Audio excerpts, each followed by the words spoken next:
when you get to the Calumet area is just driving by it on the expressway, and that's not the right impression.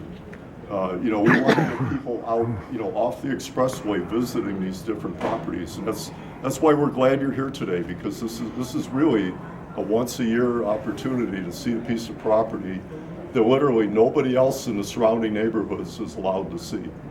This is totally fenced off, supposedly for Homeland Security. We can't figure that out. It's nothing but open space.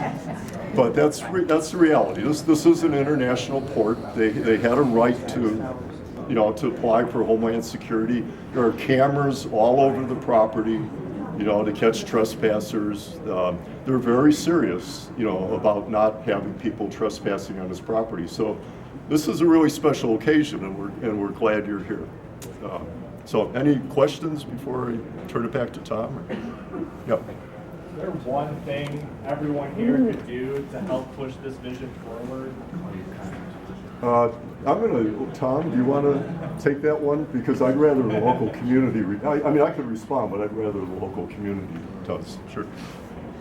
Yeah, go ahead, Tom. I didn't hear the question. Oh, yeah. Go ahead. Is there one thing that everyone here can do to help push this vision forward if we go home today? To push this vision forward. Yeah. I would say to contact Governor Rauner, which a lot of us have been doing, and you might have noticed in the news every day somebody's down there knocking at his door to get things straightened out down in Springfield, but it's pretty much Governor Rauner, and it was the Department of Natural Resources, but we don't know if they're going to be in the shape to take this now, or it might be a different entity. It could be the Park District, the Forest Preserve, or maybe a new public-private type of entity, but it would be the governor's office. And I toss in the Forest Preserve District and Park District too, because I think it's important that they know people would want to have this preserved and you'd want to visit it. And what it would be to let them know about this treasure that's here that belongs to the people of the state of Illinois, but they're not able to get on the property to use it. It'd be nice to go out there rowing. Where's Mark Carroll? Mark is with the Chicago Rowing Group. Yep. And they would love to have a facility out there where they could have rowing competitions and practice, and we need something like that. Is that right, Mark? That's exactly right. Yeah, this lake actually was the site of former world championships in the turn of the 18th century into the 19th century. And so it was a destination for the world championships of rowing 116 years ago, something like that. Yeah. So that's one thing, and people do fish out here. If you're able to come in through the Calumet River by boat, you can be on the waters. They won't stop you from being on the waters, but you can't get on the property itself to be able to use it. So that's what you would put in your letter, that it should be open for, like when Don was growing up, all the hunting and fishing and everything. Not that I'm advocating hunting anymore, but folks like Don who came out here for years and years and years and were able to experience this.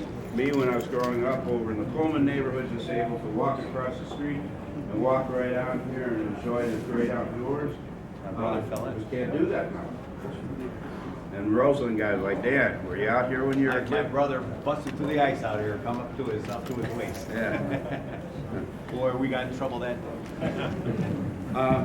So if I could just say I got to check on the buses, so. Yeah, go ahead. One or two kind of quick things. The wooded peninsula off in the distance is one of, that's what we call the Northeast Peninsula.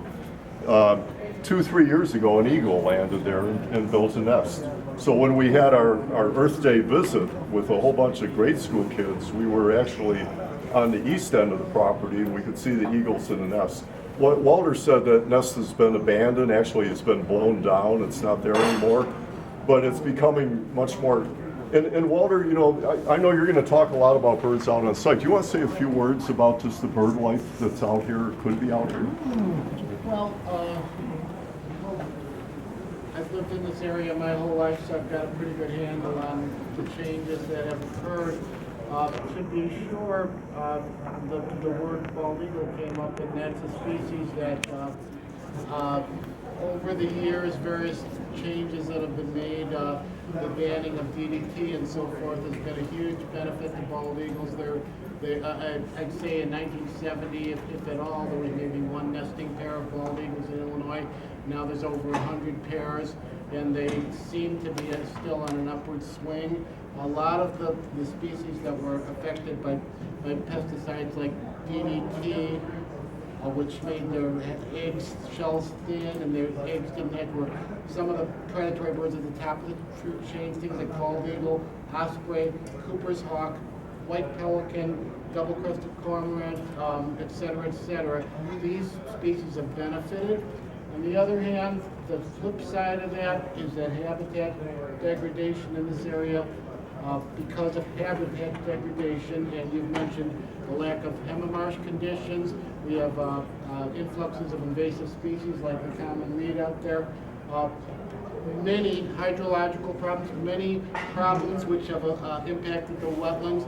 The marsh bird population, and then I'm referring to birds like least bittern, common gallinule, pied-billed grebe, the rails. There's a whole suite of marsh bird species. Yellow-headed blackbird is a striking example.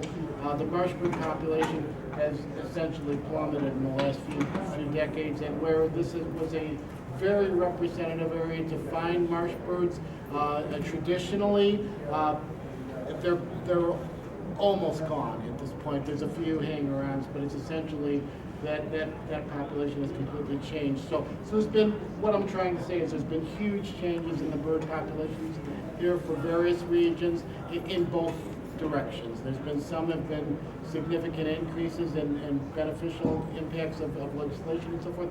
Others have just been habitat degradation and associated loss of species along with it. So we will, we will see birds out there for sure. Again, the marsh bird population is the thing that's really hurting out there.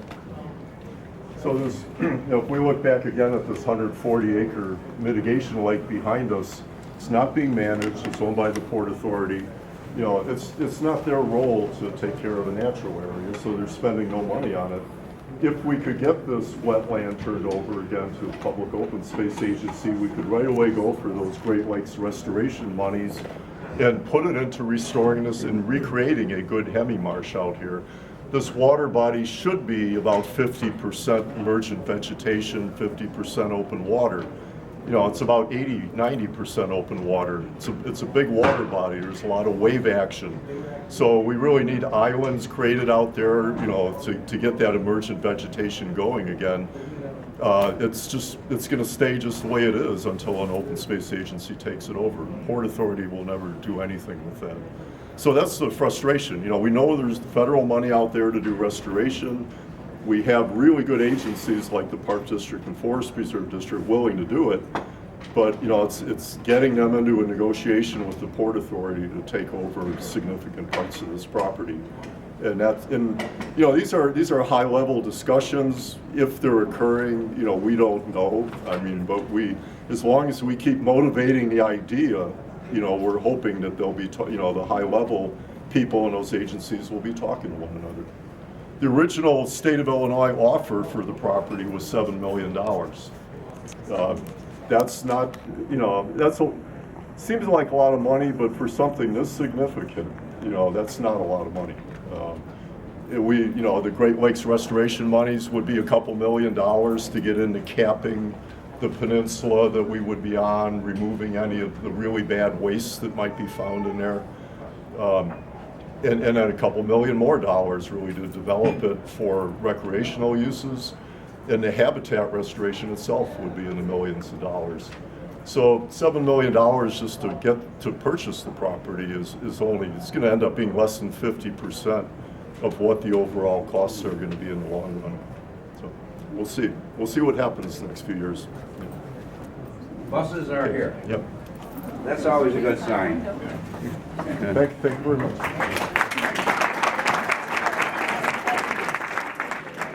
Thank you, Dirk. So the buses are out in front. There's two buses.